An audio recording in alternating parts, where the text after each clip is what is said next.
Welcome to Back to War Room Pandemic. It is Wednesday, the 1st of April, the year of our Lord 2020, and we are preparing for a month unlike any other in American history. The President of the United States yesterday told us from the podium in the Brady briefing room right near the Oval Office that this is going to be a tough couple of weeks. Tough couple of weeks in New York City, in the tri-state area, and around other parts of the country, in New Orleans and Detroit. As they laid out a presentation that showed that if he had taken no action and we'd gone to the herd immunity process, you could have lost up to maybe 2 million people, according to what the model shows, but that with full mitigation, and that means taking much direct action, particularly on social distancing and sheltering in place, that you could still lose 100 to 200,000 or 240,000. And what we're here today is to have a detailed discussion about the numbers and particularly about the actions that need to mitigate this. If you're going to make sure that we only spend 30 days doing this, and we make sure that we don't need another massive financial bridge that's just going to add more debt to us. Look, a key part of here is that because of this, by proclamation, we have basically put the American economy on hold. That no company should have to lay off people, no company should go out of business, no employee should miss a paycheck. That's what this bridge, this $2.3 trillion bridge, was supposed to do, and hopefully will do. We'll have more details on that later in the week, but today we've got to focus on what was said yesterday.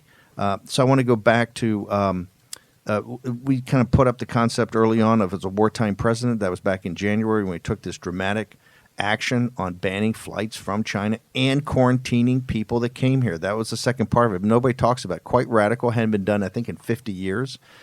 By any American president, done by Donald Trump, that clearly bought us time. And now we're down to another key decision point, this briefing yesterday. Go through for a second, Jason, before we get back into the 30 days to save America. What is the mind when you're getting ready for these briefings? What are you trying to get for someone like President Trump? What are you trying to do to make sure? Because although it was some of the optics, I don't think we felt were optimum. It was a somber President Trump with gravitas. Even his big, I don't call him accuser, but his combatant every day, Jim Acosta, was very complimentary later in the day about the way the president came across, the way there was very somber, it was very sober. What's your assessment? Yeah, and maybe when I started off using optics, maybe I picked the wrong term to use because my concern was that the optics became the message in this. When you're figuring out one of these press conferences, you're okay. What do we want our drudge headline to be coming out of this? What do we want the one sentence or the short, pithy headline that we want to come out of this? The headline was 100 to 240,000 dead on Correct. Drudge in red. Right, and because part of it, that is what the optics were. The optics, there was literally the poster, here's between 100 and 240,000 dead, as opposed to here's our 5-step plan to go and hammer the curve, as Steve, you pointed out quite a while ago. But number one thing you're figuring out, here's the one message we want to drive from this. And then you go through the different gotcha areas where they're going to try to derail you. Your Jim Acostas, your other folks are going to go and try to throw the refrigerator onto the train tracks. That's what you're going through and thinking of. What are the curveballs? What are the things they're going to ask? Because when you're in one of those stand and deliver type moments, you got to have an answer. There's one time in particular, it wouldn't really play out for on radio, but the tough question was asked and kind of everyone looked around like who's going to go to the podium. Not because they were shirking responsibility. I mean, the President of the United States is standing right there and he did a 2-hour press conference and he took every question that was thrown to him, but people it was very clear they weren't sure which person was best to go and answer that. The optics of that then gave the impression that they didn't know on that particular question what they were doing. That's not the case. That's what I'm saying. But I'm saying that's where the optics can become the message and it steps on it. Because in a moment like this, and I think that Jack made a good point earlier when he's talking about level setting with people and the message want to show that President Trump has everything under control. We want people to understand what the president and the task force and the administration are doing to keep people safe. We want that to be the message. We want people to understand, hey, dummy, don't go to spring break. Don't go and be hugging or kissing on people. Here are the smart things you need to do. But instead of that being the takeaway, the headlines this morning are all a number. And the number scares the heck out of people. Nothing is inevitable, so says the 45th President of the United States. That's still the watchword for this. He's a man of action. You know what Trump time is. It's about getting it done yesterday. Let's talk about, by the way, if you've got anything to jump in, don't be shy. Nothing's inevitable because this guy is taking leadership. As far as I can tell, it seems to me that the scientific advisors who have been advising him from day one have been in this kind of range of good to awful, and they have not been giving him clear guidance. And we've seen the sort of guidance from his professionals change over time. Remember, Fauci, it was just the flu. Don't shut the flights to China. Don't stop flights from New York to Puerto Rico and to Milwaukee. Come on. I think the president should take his lead. And I got a message from a viewer just a few moments ago, and I think this is something else he could do tonight. We have Governor Cuomo making requests for doctors to come and march towards the sound of the guns. One of the biggest problems is these doctors have no understanding of what their liability is, whether they're going to get compensated, whether they're going to get sued later because they came out of retirement to try and save lives. The president should take an executive action to absolve all these doctors who are treating COVID-19 patients under very rigorous conditions, wartime conditions. They should be absolved from all potential liability out of this. The only people who suffer are the ambulance chasers. You're saying the same thing that he's doing, basically going to do with these anti-malarial drugs. At some point in time, to do these waivers, you're going to have to make sure that people can't get sued because of using this. And because the states did not pass the legislation that they were supposed to do with the pandemic plan, which was to create these lack of liabilities, these systems whereby people could be relicensed. So now if I'm calling for people from Tennessee and Iowa to march to New York, I think the president can take a national lead on this and absolve universally all the healthcare professionals in the country who are involved in this fight from being tracked down by some, back of a toilet seat lawyer.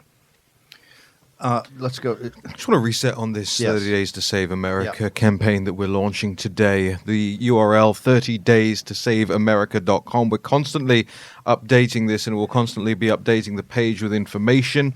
But importantly, I'm blown away by the audience engagement on this already. People are already saving the graphics down. There are graphics of all sizes and we're constantly updating more. So if you don't see an Instagram one right now, it'll be up there by the end of the day. Stories, Facebook profile pictures, all that. And the audience is already grabbing the images from the site, 30daystosaveamerica.com, flooding Twitter with this right now as I'm looking at it at the hashtag War Room Pandemic hashtag that we monitor. If you grab it, ladies and gentlemen, if you tweet it, if you tag us, if you use the hashtag War Room Pandemic, you'll get a retweet from us, from Jason, from me, from Jack, from the War Room 2020 and the War Room Pandemic account. This is everything right now because, as Jason says, in terms of the optics, and I don't care what words we use, look at how the media treated yesterday, right? Yeah, fine. Jim Acosta asked a slightly nicer question and a slightly less combative question. But let's not forget the CNN cut away when the president started speaking yesterday. Huge fault. That's a black mark on CNN. Let's also not look. They try and meme things into existence. The media is now, and I was getting some blue check marks tweeting at me last night saying, oh, your side wasn't taking this seriously back in January. The media were the only people taking this seriously back in January. Incorrect. All the media was taking seriously back in January was Adam Schiff's prognostications over whether the president should be removed from office or not. The media's been pathetic on this. Absolutely. Late to the party and didn't really understand the issues. But trying to rewrite history now. And also trying to make it as if the White House and the administration and all these people who should have been focusing on this thing back in January, back in December, were not being dragged through this bush of impeachment and all of these other things and the anonymous thing and go back into even to the previous year. All of the stuff that they have empowered the Democrats to distract this president and distract the administration, even from the ordinary governance of the nation. And now they're saying, hey, how come he wasn't on this in January? Because you were running impeachment headlines every single day. Because you were running interference for Joe Biden. Because you were trying to pump up Mike Bloomberg. All of these things. And the media is now trying to rewrite the history. We cannot let them. Well, I think, look, and we know a lot of Democrats listen to this, so this show is not meant to be partisan, although we are real partisans. It's not meant to be partisan. No, because I think that Adam Schiff came out yesterday, talked about the Pearl Harbor Commission type thing. We can adjudicate all this later. We got plenty of time to adjudicate this. And Nancy Pelosi, I don't think she's helpful in talking about when did he know and when did he know it. This can all be adjudicated later, and it should be. Everybody should get to the facts and find out exactly what went on here. But we're in the middle of it right now, and being in the middle of it is how do you get through this as fast as possible to save as many lives as possible to make sure that we save communities, right? Go ahead, Jason. Yeah, and I want to add on to what Jack had said and what Lindsey Graham had said. I'm very much on board with the national shelter in place. There's been a lot of discussion over the last 2 days. I thought we were going to see this at the press conference last night about wearing face masks in public. And we've seen, whether it be Sanjay Gupta, we've seen both Fauci and Birx talk about this. The whole reason being, everyone thought the masks, or at least the impression, I mean, look, I'll tell you, I thought it was to make sure that you don't get sick. It's to make sure that you don't get other people sick. Right. And some startling numbers out there now that if you sneeze or if you cough inadvertently, you might launch it 20 feet. Which is just scary, and it might linger for a while. I mean, so it's you not realizing that you're an asymptomatic carrier. But I think this face mask is something we need to consider as well. Raheem's going to talk about how we get it out there. But let's go back. I want to go back to Lindsey Graham. Lindsey Graham started tweeting it last night. I think he actually went on Hannity. Let's go to Lindsey Graham's program. I'll talk a little bit about Bill Gates's, and then I want to go to the details of the 30 Days to Save America, the more detail of our program. So you had time to consider a national shelter in place. This is Lindsey Graham. Lindsey Graham. Time to consider limiting or banning domestic and international air travel for the next 30 days. Now, ours is ban all. We just kind of cut the consideration out. Immediately because we're the war room. Immediately ban all international flights into the United States. Non-trade. Non-trade, yes. The material still comes through. The cargo planes come through, and that's got to be dealt with people at Kennedy and in Border Patrol and Customs and Border. They'll do fine there. They've got their program how to get through. So trade stuff still comes through. This is humans, bodies, potential carriers of the virus. Stop it all, including places like Switzerland, right, that kind of gets through because it's not part of the EU. Shut it all down. Number 2, shut down all domestic air travel. Number 3, we've got this thing in there about the mask. We also say a national shelter in place, basically a national lockdown. Okay, so Florida's got to get with the program. Texas has got to get with the program. It's got to be a national, because the only reason you're not seeing it there now is you're not doing as much testing, right? As soon as you do testing, you'll find that the thing's everywhere. What you want to do, if we have to take 30 days on this, which is backbreaking to the economy, backbreaking to the American people, let's just get on with it. We also we're going to add the thing about the therapeutics. We got to go all in with the therapeutics. We got to move as fast as possible in therapeutics. You got to get this. One of the key things is what Germany's doing. As soon as we get the antibody testing, that's going to be a game changer, because then you'll be able to certify. People are going to know whether you've had what it before. Exactly is the new action on that, though? We know President Trump went on the FDA, but what's the new part that we want to do on the hydrochloroquine? Well, I think it's nationwide right now. It's just in the certain FDA locations. just approved it. It's Yeah. nationwide. They're leaving it up to the doctors to make the decision, and that's what they should have done all along. And the reality is, here's something that our listeners should know: there is no rule for prohibiting a doctor to use a medicine under their guidance that is off-label use. That is done every single day in America. So all of this is kind of like a tempest in a teapot, created in my mind by the seditionist press that wants to see this nation fail at war. You can't, it doesn't, you scratch Jack a little bit, you get the crackers right there. The crackers right there. Okay, we're going to take a short commercial break. 30 Days to Save America. Also, hashtag War Room Pandemic. It's also at War Room Pandemic, at War Room 2020. We're ubiquitous. Go to all the podcasts, leave a review, give us a comment, tell us what we should be covering. Tell us if you disagree. We love the combat of argument. Short commercial break. Be back in a moment. War Room Pandemic with Stephen K. Bannon. The epidemic is a demon, and we cannot let this demon hide. War Room Pandemic. Here's your host, Stephen K. Bannon. Episode 92, you're in the War Room, and we're having a partners discussion today. You actually see what the War Room's like when we're off air. The fights, the this is how we get to the show, and we love it, right? We're not all here to be monolithic in our thinking. Yes, sir. No, I think that's absolutely right. And one of the reasons, I think, for the people out there who are wondering why we're so fired up today, to borrow one of Jason's catchphrases, is you had 15 days to slow the spread. we're now at the 30 days thing. The reason you have to crash this curve right now is because we don't want this to turn into 60 days to slow the spread. We don't want this to turn into 180 days to slow the spread. The economy cannot take it. Ordinary people, I don't care about American Airlines, right? I don't care about these big corporates. Ordinary people out there cannot go through this for another 2-3 months. And also, the entire global infrastructure cannot take this if we have a massive resurgence of this in the next flu season. This has to be killed now. I agree 100%. That's where you got to get on this thing, and it's just America's way. We're not passive. We use the active voice, right? And we got to get on with this. I want to turn. Let's go, Jack. I want to get back to this to the anti-malarial situation. Go back to the FDA thing. We want to make this part of the program because I just don't think it's out there well enough. There's certain channels you never hear talked about. People with the arched eyebrow. But go to what the FDA said. So this is now another tool in the toolbox. Okay, the Dr. Rick Bright, the director of Biomedical Advanced Research and Development. That's the BARDA, kind of like the DARPA for medicine. And he requested that they be able to use hydroxychloroquine. And the head of the FDA as a responded, therapeutic and a prophylactic, right? Right, and kind of on an emergency basis, obviously. This is an emergency order. But the head of the FDA, or the FDA's top scientist, said, it is reasonable to believe that chloroquine phosphate and hydroxychloroquine sulfate may be effective in treating COVID-19.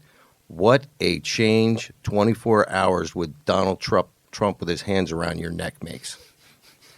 Now, talk to us about this new thing that's coming in. What we know from Germany? Why, for the audience, why is this antibody test so important? Well, the antibody test is so important because we're like pilots flying without radar. We do not know what the denominator of this disease is. Without having an understanding of how many people may be infected, how many people may be asymptomatic, the Germans are operating under the theory that probably, 70% of the population will be infected. And they're also having some suspicions that already a significant portion of the population has been infected. Now, Germany is doing this both to understand more how the infection moves, but really because they recognize they got to put people back to work. And when you look at actually the people who are in danger here, in all of Italy, they had one person under the age of 29 die. And I know that's awful. I don't want to think of anybody dying. But, there are not a lot of 80-year-olds pouring concrete and, riveting ships together. So, I think that we have to. So when is this going to be? I don't need a soliloquy. When is it going to be? When is this going to be available in the United States? My understanding from talking to a lab director last night, and I think it's probably better to get this information from the guys on the ground than what we're hearing from the dais and the Rose Garden. He said that they are supposed to be getting these antibody tests next week. This is in Puerto Rico, so I've got to assume that most major cities in America are on the same plan. And what is this going to show people? When the test is done, what is it going to show, and why is that going to drive the denominator? Well, let's say you have 100 people. 10 of them have symptoms and have gone in to get the COVID-19 test. And so we have 10 infected people out of 100. Well, if 80% of the people who get it are asymptomatic, if you tested the whole group of people, you might find out that there are 40 people who have the COVID-19 or at least have the antibodies to COVID-19. So that completely changes all the math. This drops the mortality rate. Plus, then could you start to open the country back up? If you actually had people that, quote unquote, were certified and had the antibody, those people would be essentially immune or bulletproof to it. This would be the herd immunity. Then you could start to actually open parts of the economy up because people couldn't catch it, correct? Well, that's the German model, right? They're going to give everybody who tests with the antibodies a certificate to go back to work. So I presume sometime in the next couple of weeks, Germans will be asking each other, show me your papers. So Mervyn King, the former governor of the Bank of England, has come out this morning and said very similar things to what we're saying this morning. Quote, the idea we can simply maintain this lockdown for months and months on end according to the development of the virus is unrealistic. I think that the government needs to find an exit strategy which is going to be gradual, and it may need to examine methods by which those people who have had the virus are able to travel and go to work. This is where I think it's 30 days of crash down. while you get the look on the vaccine side. I assume my working assumption is we never get a vaccine. We never had a vaccine for MERS. Never had a vaccine for SARS. That's one of the things when you see these reports of Bill Gates and on Tucker Carlson about the bats in the CDC lab in Wuhan. That's where the P4 lab and the other. That's where they're still looking for the SARS vaccine. There's no vaccine yet for HIV, which I think has killed 39 million people. So these things are so complicated. We should assume there's never. If it's a vaccine, God bless. That's a miracle, like Salk and polio. We have to assume that it's not. We got to crash it today as hard as possible. We're actually taking a fairly aggressive approach here, as you expect in the war room, because we think that you've got to hammer this thing. If we're going to take 30 days, we can't take 60. We can't take 90. It's not in our psyche. More importantly, I don't even know if we have an economy and a balance sheet. Yes. Do you have a balance sheet of the Fed that could do it? Absolutely. Is it going to have big problems down the road? Absolutely. Right? These are not free, although interest rates are at all-time lows and in many cases zero. Right? It doesn't mean that, and we can do some smart refinancing of this, it doesn't mean that you still have trillions of dollars of debt, and you've also done all this quantitative easing, this $6 trillion bazooka that the Fed has used to prop up the capital markets. That all has to come to an end. And the only way we end that, and that's when we say, hey, we want to stop all vehicular traffic, we want a lockdown, is because let's just get on with it. Okay, let's have a program, let's hammer this thing, everybody stays in place. This 30 days could be the most important 30 days of your life. All of that nonsense you've always wanted to do and everything you want to do to change yourself, focus. You're going to help your country, your community, and yourself. Just take 30 days and say at the end of this, I'm going to be better, right? I'm going to be tougher. And just focus on it that way and do everything that's on here. First off, we shouldn't be flying around the country, and we should not be having people fly into the United States of America. There's nothing that important in 30 days to even risk one person that's infected. I want to drill down on something you just said there, because I think it's very important as well. And whether you like it or not, Steve, people look up to you. You said, and by the way, bad idea, but you said just now, all the things you've wanted to do to improve yourself. And we talked about this yesterday as well, right? This is we're being messaged from the administration as well, right? Is that we can take this time as a civilization to improve, to better ourselves. I know there's a lot of stress and a lot of strain out there, and people are working. Fine, I get that. Like, I don't expect you to learn French in 30 days, right? But here's the thing.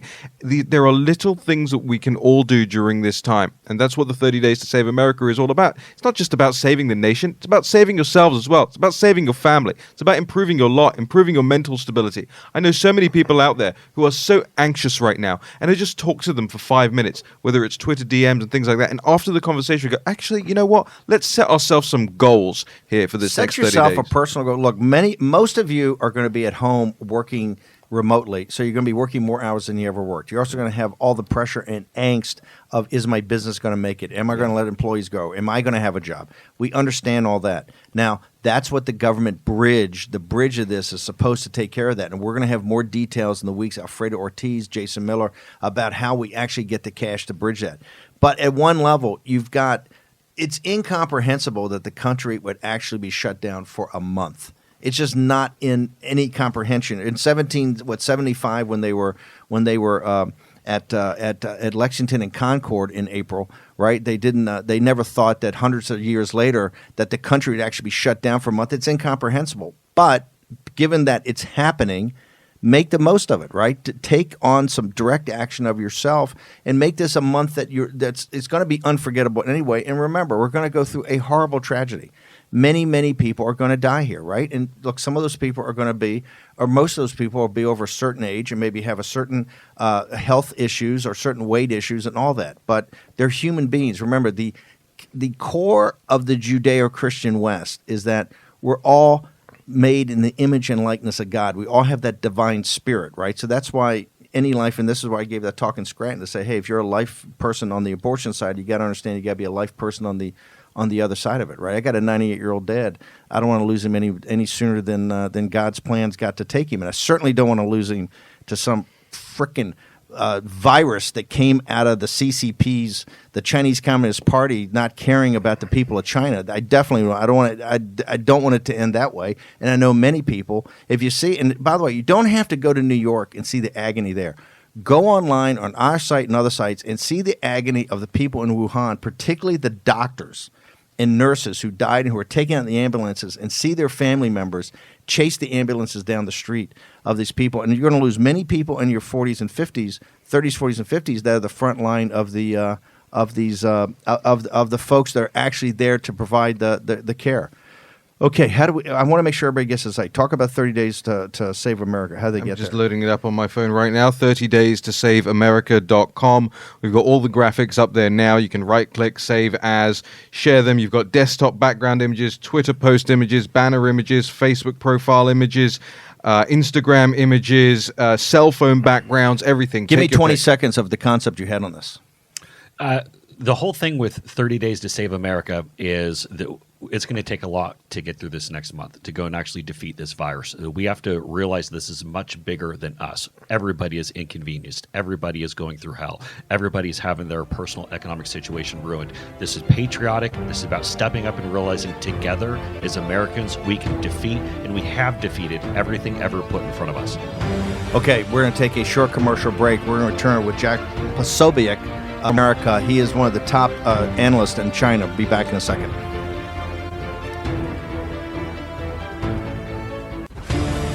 War Room Pandemic with Stephen K. Bannon. The epidemic is a demon, and we cannot let this demon hide. War Room Pandemic.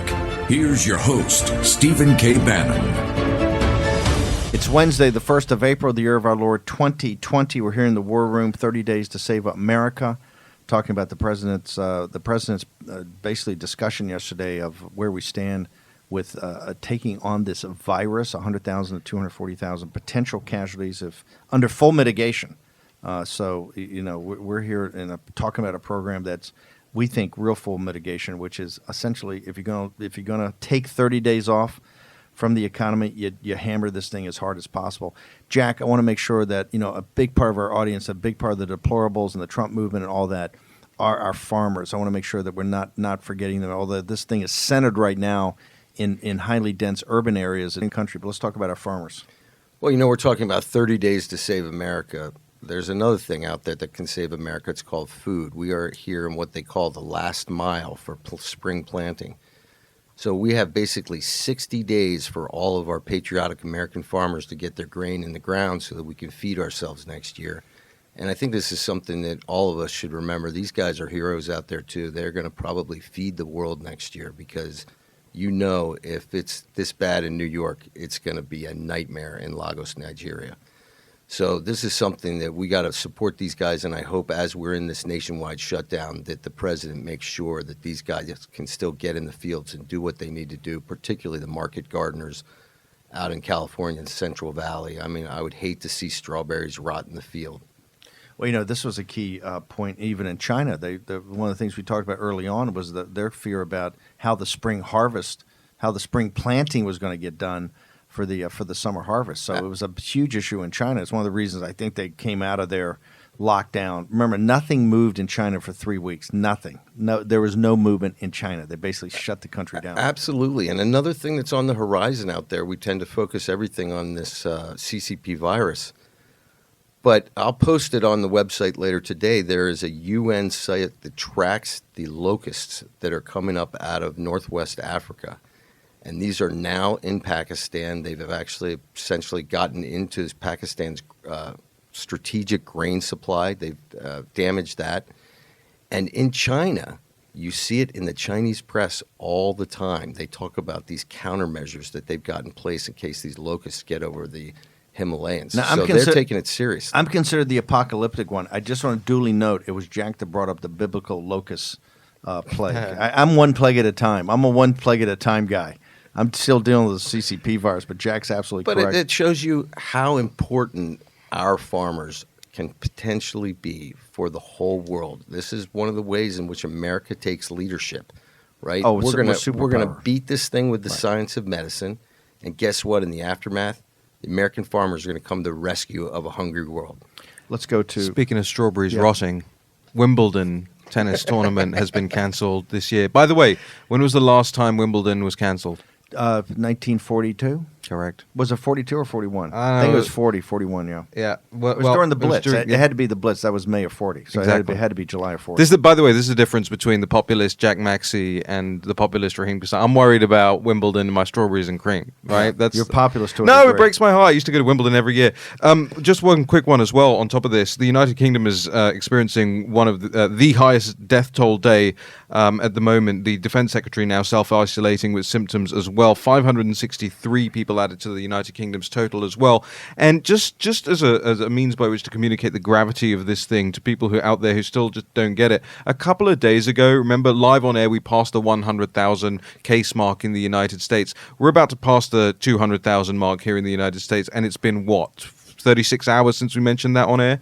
That's big, and that's moving fast. Let's talk about Vice President Pence is out where today. We got Cuomo's briefing. Give people Vice President Pence is touring right now. What is he touring? Yeah, Vice President Mike Pence toured a Walmart distribution center in Gordonsville, Virginia, thanking the workers there for helping coronavirus response. Quote, "Thank you for doing a great job in keeping food on the table for the American people," the Vice President said over an intercom, according to the Pool report. "We're grateful for our farmers.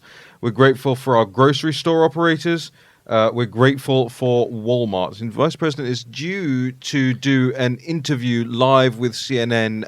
From the location, or is he going to do it someplace Not else? quite sure, but I would imagine if he's on location, that would be the place to And do it. Cuomo's backed his press conference up till noon. I think Till Cuomo noon. will have some response to. He took a couple of shots yesterday, he and De Blasio, about New York preparation, actually from Fauci and from Dr. Birx.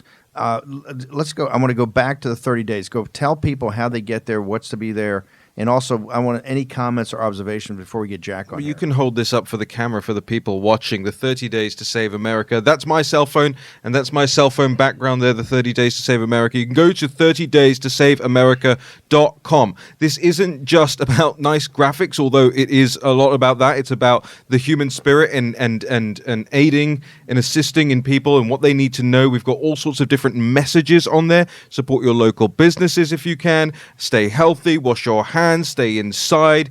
All of those sorts of things. They're all different for all different social media platforms, Facebook, Instagram, Twitter, every different type, your pictures, your banners, your posts, all of that, but also on 30daystosaveamerica.com. Right now is the brief explanation of what this is and what the plan coming out of this war room is for that. Jason Miller's tweet is pinned at the top of that page to explain that, and we'll be putting more explanatory detail on that page over the course of the next couple of days. 30daystosaveamerica.com.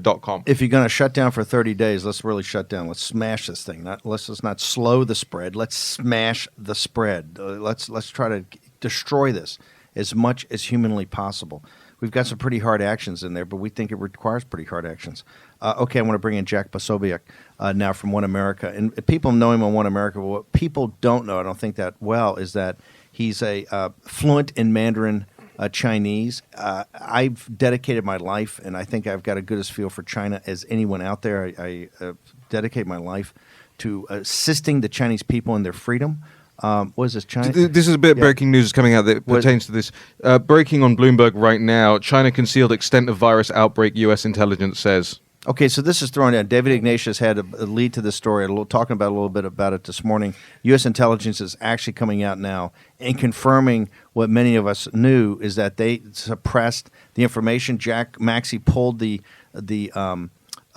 Twitter from the World Health Organization on the 14th, I think it was, of January. That the Chinese Health Organization, now known as the World Health Organization, Dr. Tedros, who's an absolute dirtbag. This guy said, after meeting with Chinese officials, there didn't appear to be any human-to-human transport. That is just a flat-out stone-cold lie, and that's one of the reasons we're in this situation. The Chinese obviously lied. He didn't do his due diligence. As late as the 14th of January, we now know that patient zero came from sometime between mid-November and late November, so that's 60 days they suppressed it. They also tortured and made false confessions of rumor mongers, Dr. Lee and his cohorts from Wuhan, who Dr. Lee eventually died when he went back to serve the citizens of Wuhan. The Chinese Communist view in this has been abhorrent. And anybody in the U.S. government, I keep hearing we're having conversations with them about bringing things up. We're not a supplicant. We're not a supplicant to the Chinese Communist Party. They're the most evil devils on earth, and who they've really inflicted the most pain on is the decent, hardworking people in China. The Chinese are terrorized by these people. You can see this, what happened in Wuhan and in Hubei province. I want to bring in Jack now. Jack, you've got a pretty good perspectives on this. You just saw Bloomberg's breaking story. U.S. intelligence is now officially saying they suppressed the information, essentially lied to the President of the United States in all these conversations they had.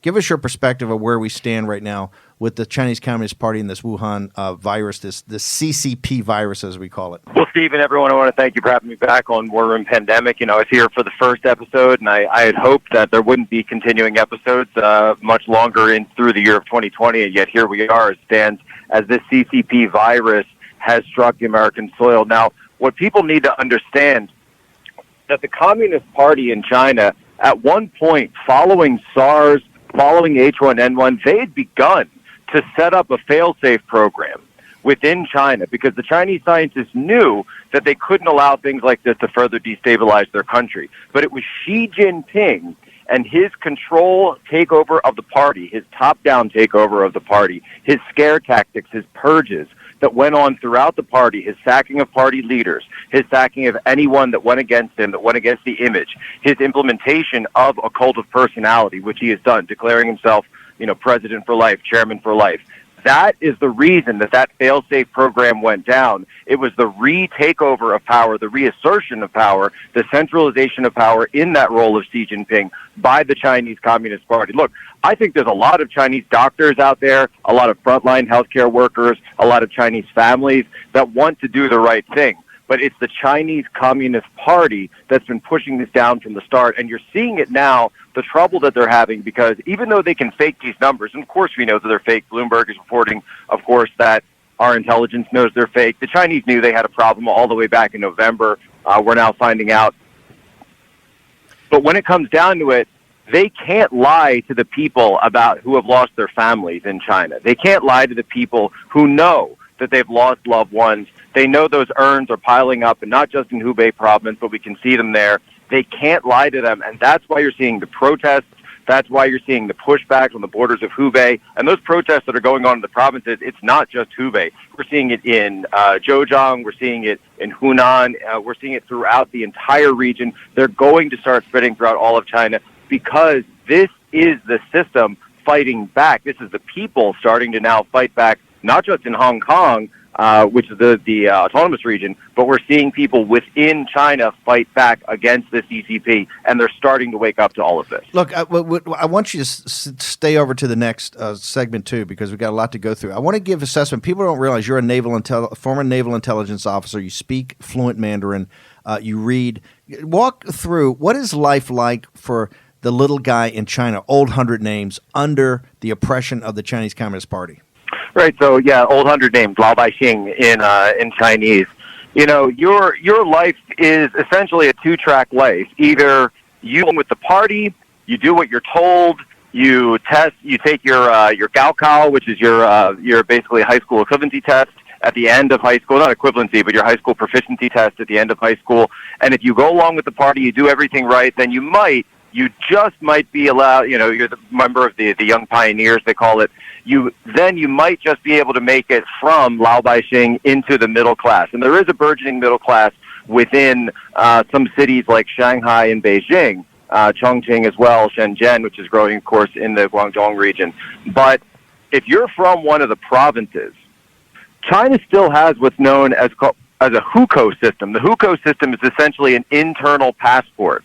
And if you can't get approval from your local agencies or you can't get approval from your receiving province, you can't even go. You can't even travel internally in China, at least legally speaking, to any of those cities where they're seeing this expansion, because they know that if they flood all of the Chinese, look, we're talking numbers on a scale that we can't even imagine, really, when it comes to American or European numbers. When you're talking about cities the size of 10 million, 15 million, not even being one of the largest cities, right? 25 million, 30 million we're seeing. Hey, Jack, can we these numbers of people that are flooding in? Jack, can we keep you over for the next segment? We got to jump to a commercial break, but we'd love to keep you over. Got more questions to ask you.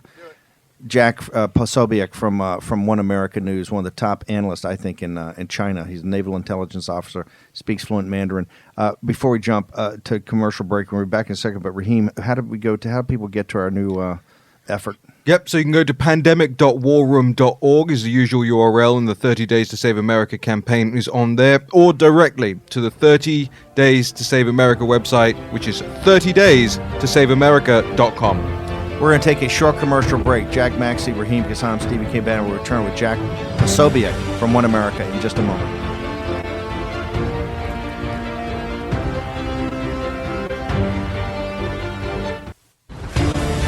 War Room Pandemic with Stephen K. Bannon.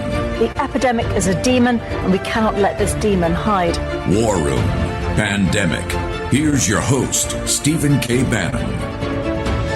Episode 92, War Room Pandemic. By the way, there's breaking news. I think Mediaite's got it up about Jonathan Karl is saying, Jonathan Karl was up on one of the sites and saying that there's still senior administration officials that think the country is overacting to coronavirus. This is from Jonathan Karl of ABC News. If that's the case, note to self, don't put the President of the United States up on a stage in the Brady Room with charts that say 100 to 240,000 people are potentially going to die. If you believe that, you got to go in and fight that argument. That argument should have been fought over the weekend. Just constructive observation. Right? If you don't think it is, go in there and fight. President Trump is always the best idea wins. He's not afraid of having people around the table banging on the table saying somehow Fauci and Birx and some group of that won the conversation. That's where the President of the United States made the I think essentially yesterday you crossed the Rubicon, right? You crossed the Rubicon. You told the nation this is our best assessment of where we are.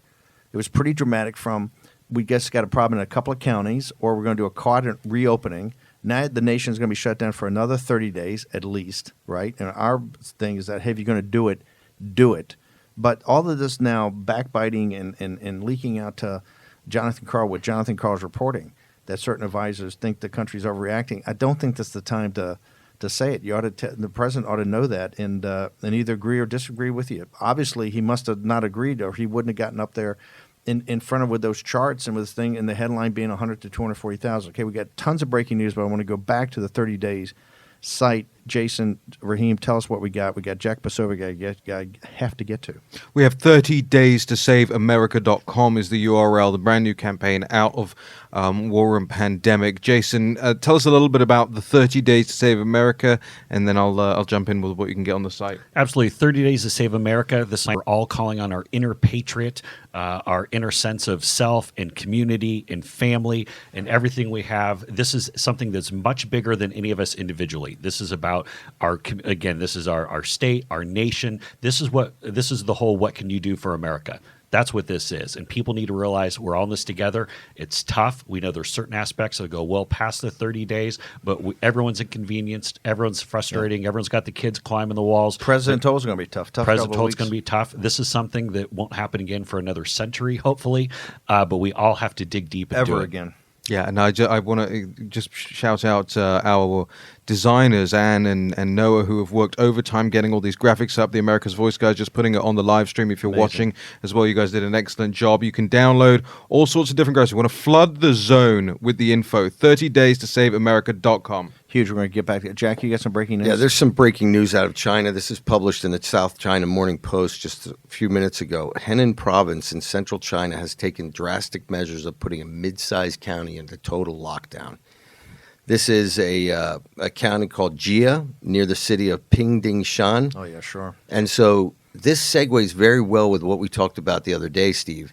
We got some information that they shut down theaters in Beijing, that they shut down. We're hearing all kind of rumors. Streets. With G News and Miles Grow, we're on top of this 24 hours a day. Our broadcast still into China a couple of days a week. And there's some things that I'm receiving now that apparently protests have broken out again in Hubei province. Well, this is why I want to go back to Jack of One America, Jack Posobiec, former naval intelligence officer, speaks fluent Mandarin. What is going on in China to the best of your assessment today? Steve, what's going on in China is there's a huge identity crisis with the CCP.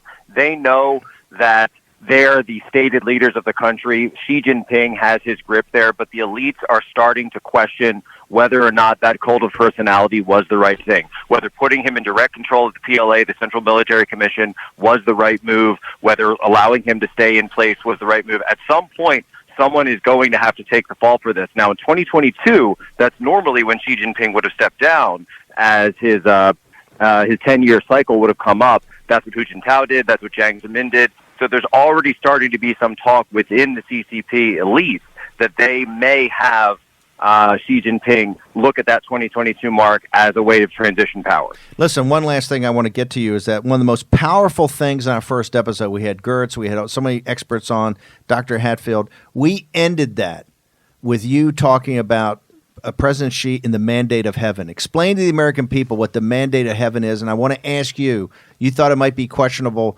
90 episodes ago in the third week of January. Where does it stand today? Where it stands now is as we predicted, there are now thousands, possibly millions of those Lao Baixing, the old 100 names in China, questioning whether this regime in Beijing has that mandate of heaven still. And the mandate of heaven for the Chinese people means what? The mandate of heaven means that they are the legitimate rulers. Typically, every Chinese dynasty, from all the way back into semi-mythological times up through the Qing dynasty, and then if you consider the CCP as a new dynasty, as many China watchers do, that followed a sort of dynastic cycle of growth, decline, corruption, and then which led to revolution. So that is the idea that the current regime is a legitimate regime as destined by not necessarily God in the sense of a Western Christian, Judeo-Christian ideal, but a sort of spiritual power that they're imbued with. Jack Posobiec of One America, thank you very much. Can't wait to have you back on the show, and can't wait till one day we can actually have you back in the war room, brother. Thanks, Steve.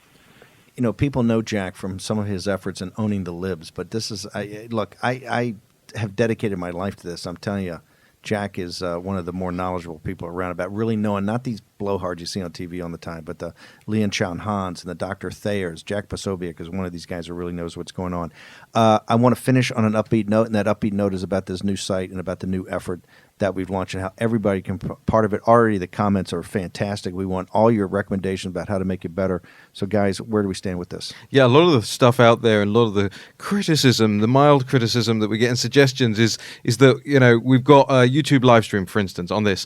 Why aren't we blasting the link into the YouTube live stream thing? We take all the suggestions. We're really grateful for all the suggestions because, you know, the War Room is, you know, the bunch of us that are sitting here and in the back as well. You know, we try social distancing. We try our hardest to get everywhere, but we love your suggestions, so we're going to be blasting that link everywhere possible. 30days-to-save-America.com. We'll be adding information, other things you can share, tweets, documents, and right now you can get all of the graphics that our team has wonderfully put together over the weekend.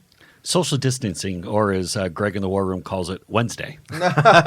Okay, hashtag War and Pandemic. We're going to hear all your comments. Also go to the site, pandemic.warroom.org. Now, we'll be back at 5 o'clock tonight. We're honored that WABC 770 AM and the most powerful radio station in the country has us following Rudy Giuliani every day from 5 to 6 in the American Wuhan. The next couple of weeks in New York City will be like nothing they've ever faced. See us at 5 o'clock on War Room Pandemic.